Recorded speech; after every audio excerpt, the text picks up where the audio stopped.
Hi and welcome back to Cheeky Crypto, and today guys we are taking a cheeky look at XRP and specifically a community bank being built on the XRP-L.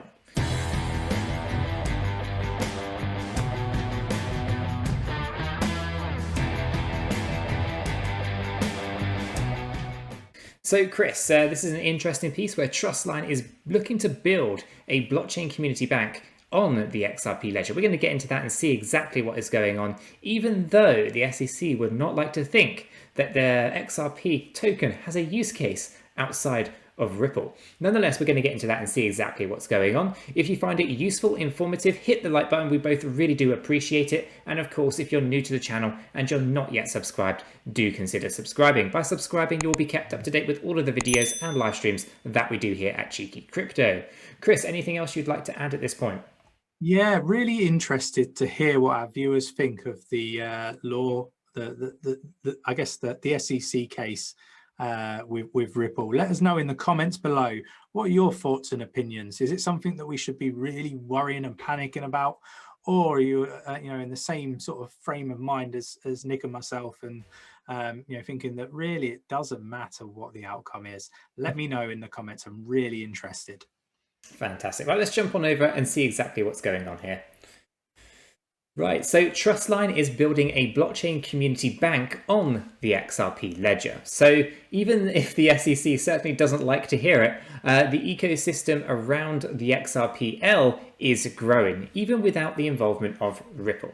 So a much contested point to the fact that XRP-L and XRP cannot exist and has no use case other than that of what Ripple provide. Now, obviously, that's nonsense. We all know that's nonsense, and clearly the SEC is stretching at best. So let's see what's going on. The project has been certainly, received the most attention in the recent months. Is obviously Flare Networks, which has obviously had a lot of news and reports and articles written about it, just because of the sheer scale of the thing. And the project is led by Hugo, which brings smart contracts to the ledger and thus enables DeFi, for example.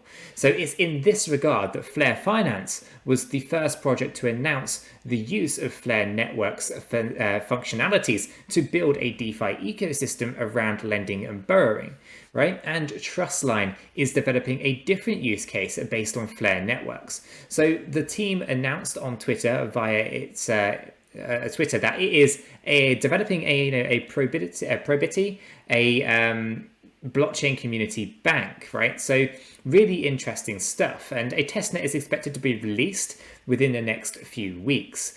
So this is absolutely huge, isn't it, Chris? I mean, if you just think about everything that Flare Networks are doing in terms of actually bringing smart contract functionality over to the XRP ledger, and everything that's going to happen with the Flare token or the Spark token, and all that fantastic stuff. And now we're starting to see Flare Finance and what they're doing with things, and obviously, a community bank. This is not by any stretch of the imagination small, is it, Chris?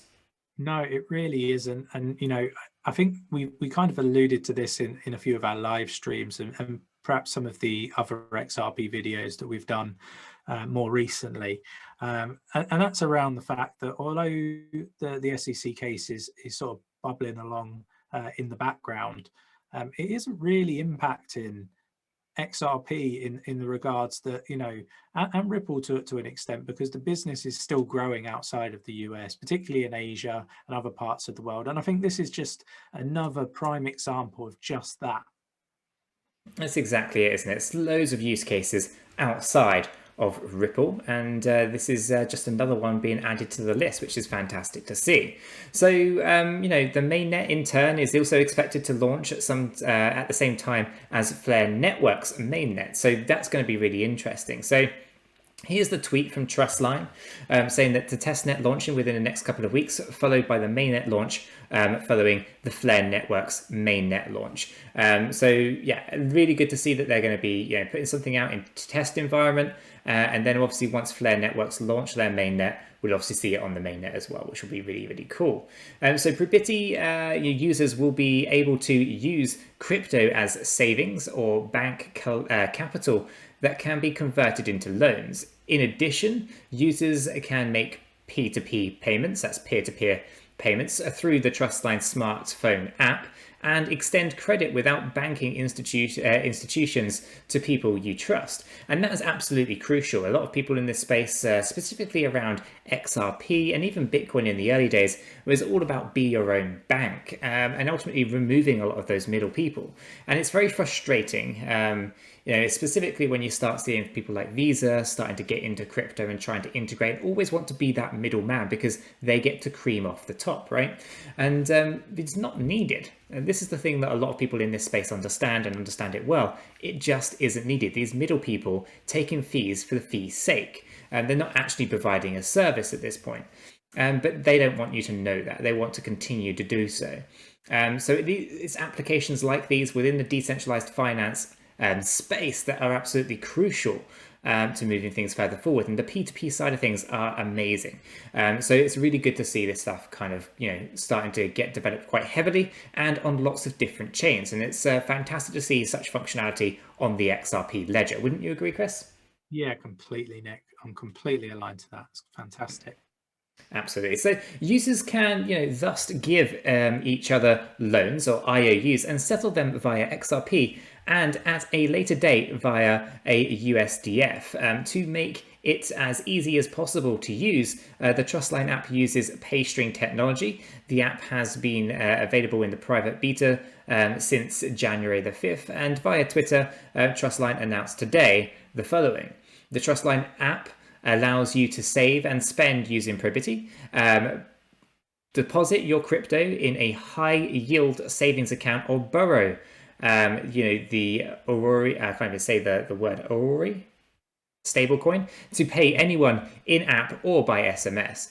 It's the same concept as a fiat savings account and credit card, but without the middleman. And it is such an amazing concept. I really like it. And I want to see more of this stuff across multiple different chains. And I want to see, a lot of these middlemen who are just absolutely not providing a service this day and age, really wake up to what's happening here. And I know the space is small, it's still small, but it is going to be growing over the next sort of 5 to 10 years, and it will really truly be mainstream. And the more that everyone kind of gets involved with the DeFi, I think the better the world will be as well. So really, really good stuff going on here, wouldn't you say, Chris?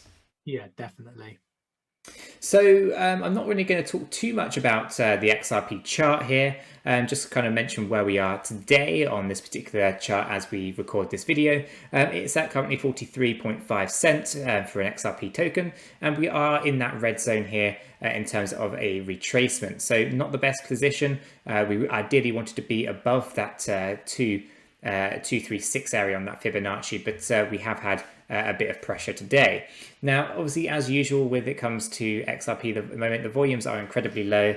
The RSI is obviously below 50 on the daily chart, and there's lots of potential here to kind of spike it up a little bit. But until the SEC lawsuit kind of comes to a close, I think we're going to start seeing a lot of sideways trading, for a little bit longer. Now, with that being said, there is still a lot of optimism in the space.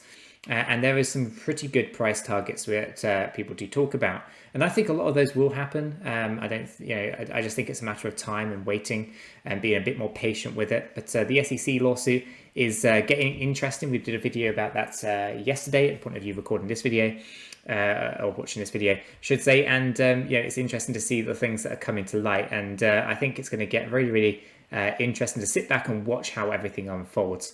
Me and Chris are in that camp of thinking it doesn't generally matter too much to Ripple, the company, what the outcome is. They'll pay a fine if they need to, and business will continue. What happens to Brad Garlinghouse and Chris Larsen, that might be a separate argument altogether. And from a PR point of view, maybe a change in leadership will be required for the Ripple, the company.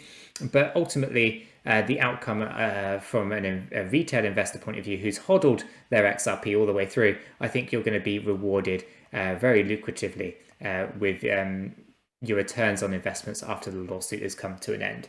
But Chris, is there anything else that you would like to add and leave the guys with before we close the video? No, just make sure that you're doing your own research when you're looking at projects. We say this a lot on the channel, but it's really important. Don't just take what we say or any other influencer as gospel truth. You know, back it up with some research, make sure that it's the right project for you to get involved in before making an investment. And yeah, that's pretty much it, Nick. Nothing really that refers to XRP. I kind of feel like you've covered it well. Fantastic. So guys, if you found it useful, informative, hit the like button. We both really do appreciate it. And if you're new to the channel and you're not yet subscribed, do consider subscribing. By subscribing, you're going to be kept up to date with all of the videos and live streams that we do here at Cheeky Crypto. Yeah, so why not? It's free and you're going to be kept up to date. So with all that said and done, we hope you have a fantastic day and we'll catch you all in the next one. Take care.